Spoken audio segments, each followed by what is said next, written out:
আর 16 খান তাফসীরের নাম বলবো দাঁড়াই দাঁড়াইয়ে, তার মধ্যে তাজিমি সেজদার কথা আছে। সুবহানাল্লাহ। জোরে কন্না নাউযুবিল্লাহ। 16 খান তাফসীরের নাম বলবো দাঁড়াই দাঁড়াইয়ে, তার মধ্যে তাজিমি সেজদার কথা আছে। সুবহানাল্লাহ। জোরে কন্না নাউযুবিল্লাহ।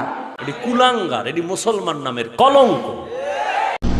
এর উত্তর হচ্ছে যে কাউকে যদি সম্মান দেখাতে গিয়ে সিজদা করা যায়, তাহলে আল্লাহর এই জমিনে আল্লাহর পর সবচেয়ে বেশি সম্মান পাওয়ার হকদার কে?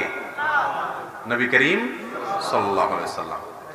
নবী করিম সাল্লাল্লাহু আলাইহি সাল্লামকে সম্মান দেখাতে গিয়ে, শ্রদ্ধা দেখাতে গিয়ে সাহাবা একরাম সিজদা করেছেন? কি বলেন? কোন সাহাবী নবী করিম সাল্লাল্লাহু আলাইহি সাল্লামকে ভক্তি করতে গিয়ে, কোন সাহাবী কেন, সব সাহাবী তো তার সিজদা করার কথা, ঠিক না ঠিক?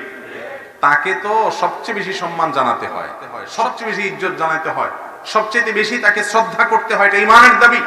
সাহাবা একরাম তাকে কত বেশি সম্মান জানাইতেন, কিন্তু সেই সম্মান জানানোটা তারা কি সিজদা দেওয়ার মাধ্যমে প্রকাশ করেছেন?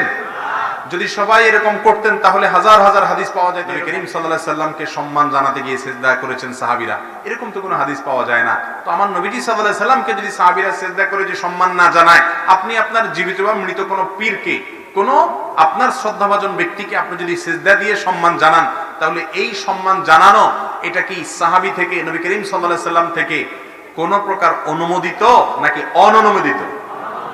সম্মান জানার পদ্ধতি নবী করিম সাল্লাল্লাহু আলাইহি সাল্লামের সাহাবীদের চাইতে যদি আপনি বেশি বুঝেন মনে হয়, তাহলে তো এই বেশি বোঝাটা গ্রহণযোগ্য হতে পারে।